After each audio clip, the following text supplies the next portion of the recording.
Hello friends, कैसे हैं आप सभी। आशा करता हूं कि आप सभी स्वस्थ होंगे। आज की इस वीडियो में हम जीके के इम्पोर्टेंट टॉपिक जो कि हर एक एग्ज़ाम में पूछा ही जाता है, तो टॉपिक का नाम है प्रमुख संगठन और उनके संस्थापक।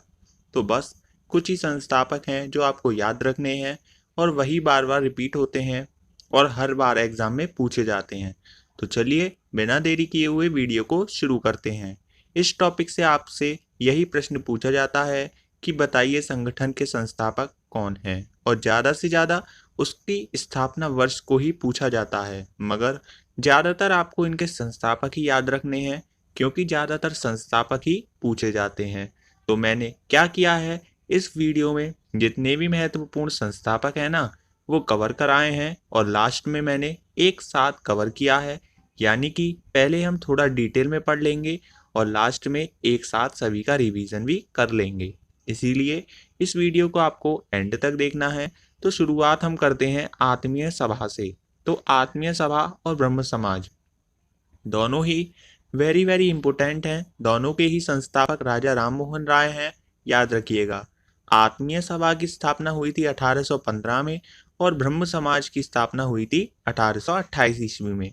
और दोनों के ही संस्थापक एक ही हैं, कौन है? राजा राममोहन राय। तो जो आत्मीय सभा है 1815 में इसकी स्थापना हुई थी और राजा राममोहन राय ने मूर्ति पूजा, जातिगत कठोरता, अर्थहीन कर्मकांड और अन्य सामाजिक बुराइयों के खिलाफ अभियान चलाने के लिए कलकत्ता में आत्मीय सभा की स्थापना की थी। और यह धार्मिक सत्य के प्रसार और धार्मिक विषयों की मुक्त चर्चा को बढ़ावा देने के लिए एक संघ था। आत्मीय सभा याद रखिएगा, ठीक है। इसकी शुरुआत की थी राजा राममोहन राय ने और राजा राममोहन राय ने ब्रह्म समाज की भी स्थापना की थी। 1828 में ब्रह्म समाज का गठन किया गया था राजा राममोहन राय के द्वारा। इसे बाद में ब्रह्म समाज के नाम से भी जाना गया। पहले इसकी स्थापना की गई थी तो ब्रह्म समाज की, मगर बाद में इसका नाम ब्रह्म समाज कर दिया गया। यहाँ पर क्या किया गया, तो यह हिंदू धर्म ग्रंथों का पाठ और व्याख्या की जाती थी। तो ब्रह्म समाज में हिंदू धर्म ग्रंथों का पाठ और व्याख्या की जाती थी। तो आत्मीय सभा और ब्रह्म समाज दोनों की ही स्थापना किसने की थी? राजा राममोहन राय ने की थी। उसके बाद आगे चलते हैं। तो आगे है तत्वबोधिनी सभा। तत्वबोधिनी सभा से कई बार प्रश्न रिपीट हुआ है। तो तत्वबोधिनी सभा की स्थापना किसने की थी, यानी कि तत्वबोधिनी सभा के संस्थापक कौन हैं? तो देवेंद्रनाथ टैगोर हैं। और इसकी स्थापना कब हुई थी? तो 1839 ईस्वी में इसकी स्थापना हुई थी। तो 6 अक्टूबर 1839 को देवेंद्रनाथ ने तत्वबरंजिनी सभा की स्थापना की थी, जिसका नाम बदलकर क्या कर दिया गया था? तो तत्वबोधिनी सभा कर दिया गया था। तो पहले इसका नाम क्या था? तत्वबरंजिनी था सभा, मगर अब इसका नाम क्या है? तत्वबोधिनी सभा। तो इस सभा का उद्देश्य क्या था? वेदांत और उपनिषदों पर आधारित हिंदू धर्म के तर्कसंगत और मानवतावादी रूप को बढ़ावा देना था इसका उद्देश्य। तो तत्वबोधिनी सभा कलकत्ता में शुरू एक समूह था। यह हिंदू और भारतीय समाज सुधारक ब्रह्म समाज का एक समूह था, याद रखिएगा। तो तत्वबोधिनी सभा की स्थापना की थी देवेंद्रनाथ टैगोर ने। आपको बस इतना ही याद रखना है। जो ये एक्स्ट्रा इंफॉर्मेशन है ये मैं आपको इसीलिए बता रहा हूँ ताकि आपको पता चले इसमें है क्या। और आपसे पूछा ये जाएगा कि तत्वबोधिनी सभा की स्थापना या फिर संस्थापक इसके कौन थे? तो देवेंद्रनाथ टैगोर थे। किसके? तत्वबोधिनी सभा के। जो कौन थे? इसके संस्थापक। और 1839 में इसकी स्थापना हुई थी। उसके बाद आगे देखते हैं प्रार्थना समाज। वेरी वेरी इंपॉर्टेंट है। तो प्रार्थना समाज के संस्थापक कौन है? तो डॉक्टर आत्माराम पांडुरंग हैं, याद रखिएगा। और 1867 में इसकी स्थापना हुई थी। तो डॉक्टर आत्माराम पांडुरंग ने धार्मिक और सामाजिक सुधारों के लिए पश्चिमी भारत में वर्ष 1867 में प्रार्थना समाज की स्थापना की थी। और प्रार्थना समाज का उद्देश्य क्या था? तो इसका मुख्य उद्देश्य था लोगों को एक ईश्वर में विश्वास करना और केवल एक ईश्वर की ही पूजा करना था। ये इसका क्या था? उद्देश्य था। तो प्रार्थना समाज ने एकेश्वरवाद पर जोर दिया था, लेकिन कुल मिलाकर देखा जाए तो प्रार्थना समाज ने सामाजिक धर्म की तुलना में सामाजिक सुधार पर अधिक चिंतित था। मतलब सामाजिक सुधार पर इसने ध्यान ज्यादा दिया था प्रार्थना समाज ने। तो प्रार्थना समाज के संस्थापक कौन थे? डॉक्टर आत्माराम पांडुरंग। तो प्रार्थना समाज के बाद हम देखते हैं आर्य समाज। इसके बारे में तो आपने सुना ही होगा जरूर, बहुत ही इम्पोर्टेंट है। तो आर्य समाज की स्थापना की थी स्वामी दयानंद सरस्वती जी ने, और इसकी स्थापना हुई थी 1875 ईस्वी में। तो आर्य समाज भारत में एक एकेश्वरवादी हिंदू सुधार आंदोलन है जो वेदों के अचूक अधिकार के विश्वास के आधार पर सिद्धांतों और प्रथाओं को बढ़ावा देता है। तो महर्षि दयानंद सरस्वती जी ने 10 अप्रैल 1875 को आर्य समाज की स्थापना की थी। और आर्य समाज इस मान्यता का पालन करता है कि केवल एक ही ईश्वर है और उसकी मूर्ति पूजा उचित नहीं है। ये आर्य समाज का मानना है। तो आर्य समाज के संस्थापक कौन थे? तो दयानंद सरस्वती जी।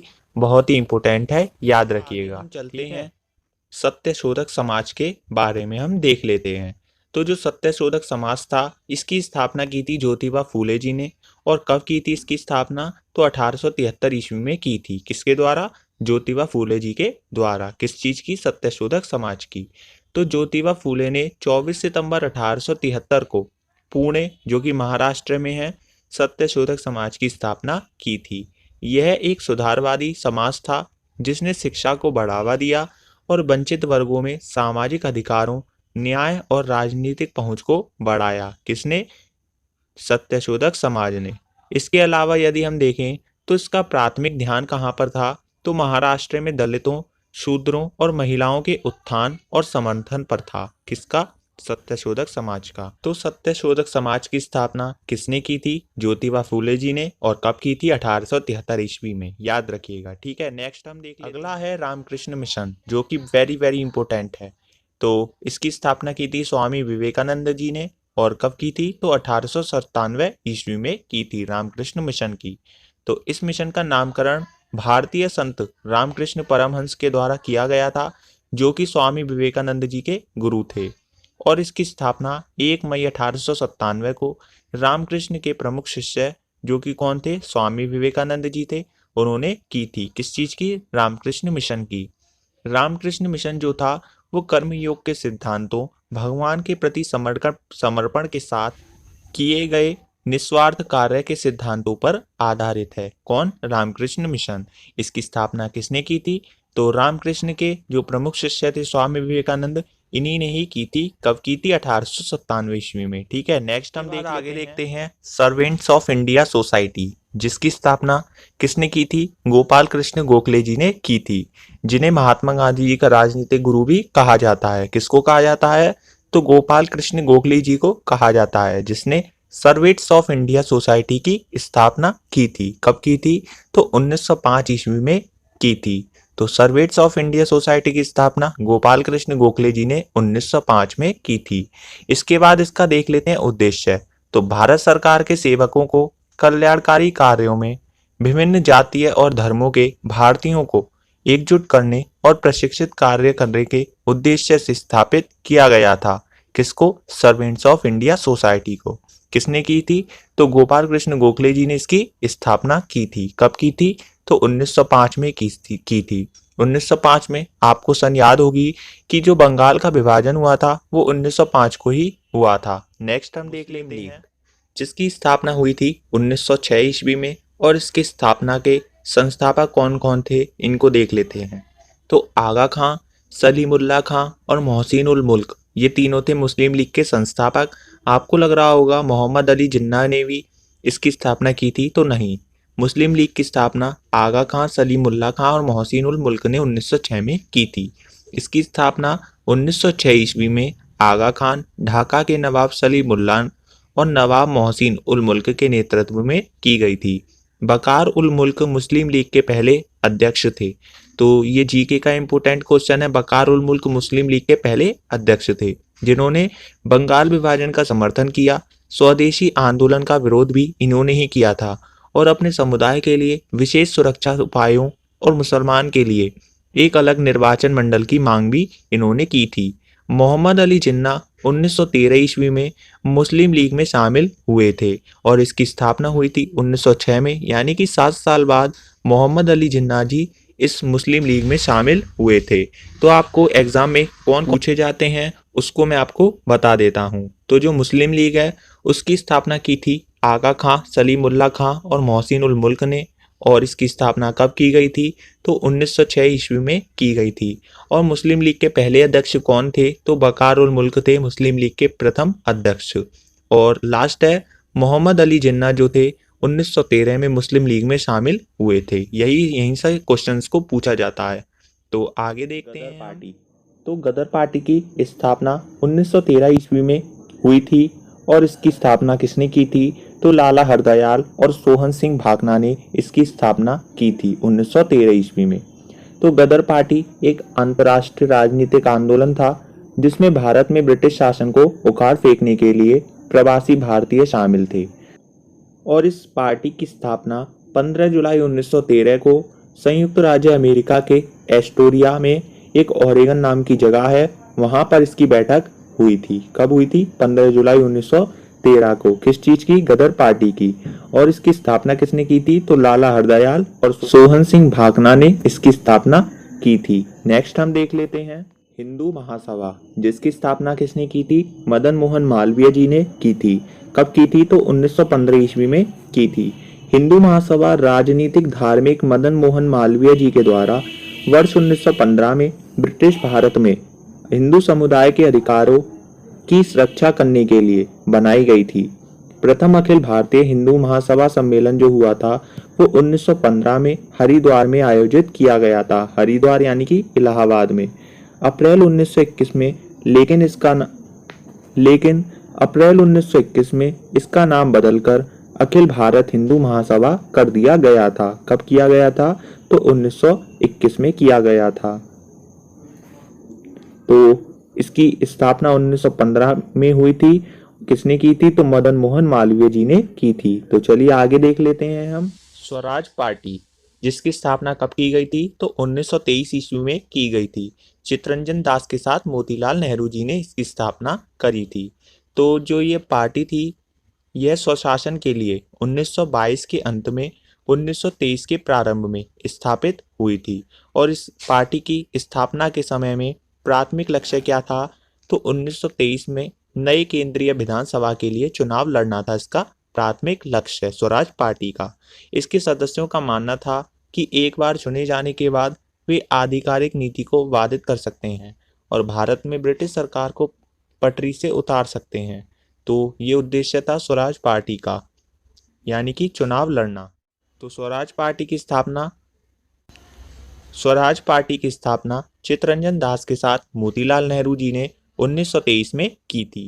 नेक्स्ट हम फॉरवर्ड ब्लॉक, जो कि सुभाष चंद्र बोस जी इसके संस्थापक थे और इसकी स्थापना की थी 1939 ईस्वी में। सुभाष चंद्र बोस फॉरवर्डिंग ब्लॉक के संस्थापक थे।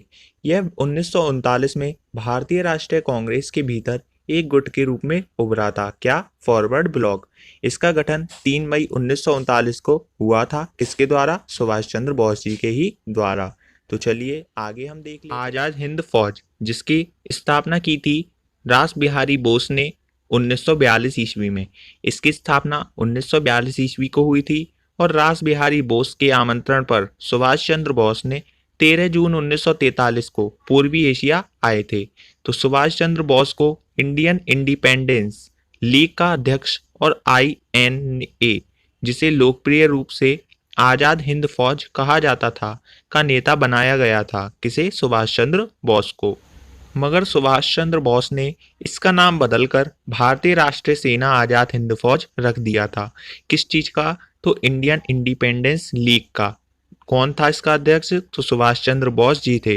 इसकी अध्यक्षता किसने की थी? तो रास बिहारी बोस ने इसकी आजाद हिंद फौज की अध्यक्षता की थी 1942 में। सबसे पहले यहाँ पर हमने जितने भी प्रमुख संगठन थे जो कि एग्जाम में पूछे जाते हैं वो देख लिए। अब हम इनका एक बार रिवीजन कर लेते हैं। तो सबसे पहले है आत्मीय सभा। आत्मीय सभा और ब्रह्म समाज, ये दोनों हमने एक ही साथ कवर किए थे ना।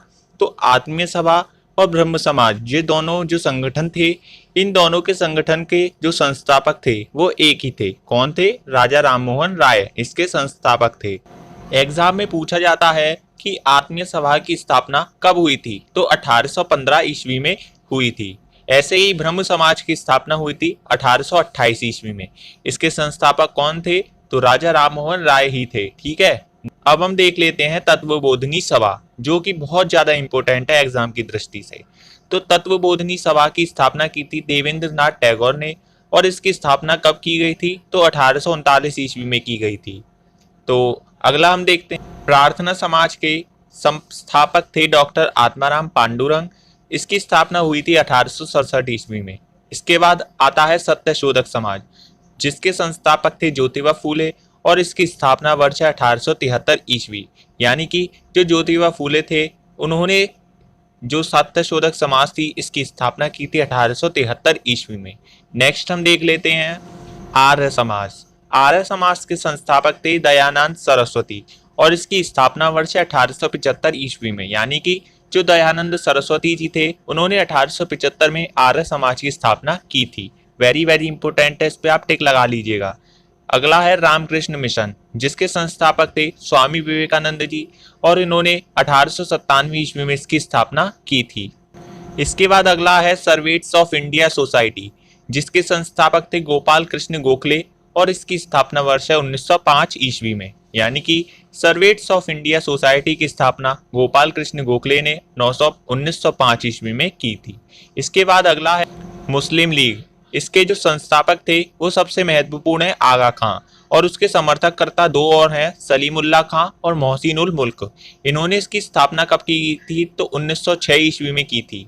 इसके बाद अगला है गदर पार्टी, जिसके संस्थापक हैं लाला हरदयाल और सोहन सिंह भाकना, जिसकी स्थापना वर्ष है 1913। यानी कि गदर पार्टी की स्थापना 1913 में लाला हरदयाल और सोहन सिंह भाकाने ने की थी। ठीक है, नेक्स्ट हम देख लेते हैं हिंदू महासभा, जिसके संस्थापक थे मदन मोहन मालवीय जी, और 1915 में इसकी स्थापना हुई थी, याद रखिएगा आप।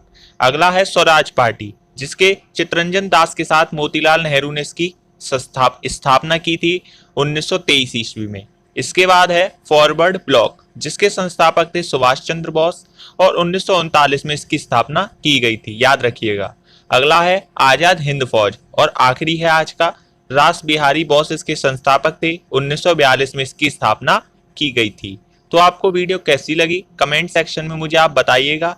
अगर आपको वीडियो अच्छी लगी हो तो वीडियो को लाइक जरूर कीजिएगा, और अगर आप चैनल पर पहली बार मेरी ये वीडियो देख रहे हैं तो आप चैनल को सब्सक्राइब जरूर कीजिएगा। तब तक के लिए जय हिंद जय भारत, मिलते हैं अगली वीडियो में।